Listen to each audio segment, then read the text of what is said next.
My actual experience with East Campus began during my first year at Springfield College when, as part of my botany course with Doc Brainerd, I came out and learned how to identify trees properly and different plant species.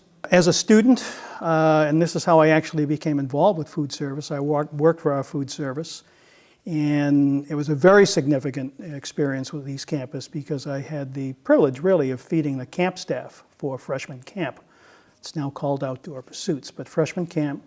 And I had the opportunity as a young student to cross paths in an informal way with the legends like Archie Allen and Diane Potter and Vern Cox and Doug Parker. It was just a great opportunity to get to know these folks up close and personal. And they became friends, and it's one of the reasons I came back to work at the college was folks like that. As I reflect on the things that I've done at East Campus and what has been important and significant to me, I would have to think of my work with student groups and how they would always opt to come to this facility for training activities and for the year-end activities. And it's the year-end activities that I remember the most because of the bonding that would take place there. In front of the fireplace, they would share the experiences that they had through the year and with each other, their hopes for what they would do with new students when they came, to campus. And you would see sides of students that you just normally don't see in other places.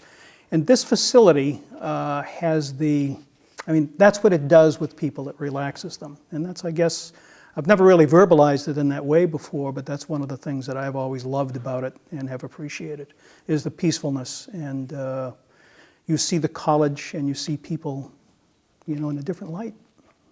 Is say that I've had the benefit over 50 years of watching East Campus develop as the needs arose.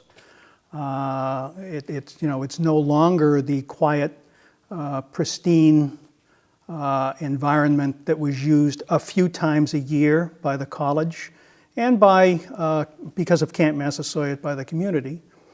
I've watched that grow into a whole lot of programming that takes place not just with and for Springfield College students.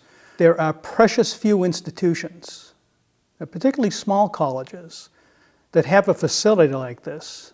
To be able to have a waterfront, an acreage of fields and woods in the second and sometimes third largest metropolitan area in the state of Massachusetts is pretty significant. It's just such a peaceful place, and it's just a wonderful place to spend some time. First-year students have a lot of contact with East Campus throughout their first year. They're out here as the final event for new student orientation for an afternoon and an evening. And many of them are out here during the course of the year when they're taking outdoor pursuits, and then for that culminating activity at the end of the year when they're actually out here cooking and sleeping and complaining. But it's the thing that they talk about the most when they come back for reunion. We have Reed's Landing, we have the Child Development Center. All of those folks benefit from East Campus. Just the opportunity to participate in programming and also to do things on a bit more leisurely fashion, just to be able to walk around and relax a little bit, I think is really important. And the symbiosis between them being here and the opportunity for our students to do their field work and become involved with the youngest in our lives and the more elderly in our lives, I think is very significant. And it's very mission consistent, I think, which is extremely important. I've loved to see that develop, and quite frankly, I think that should be of interest to people who are interested in giving to Springfield College.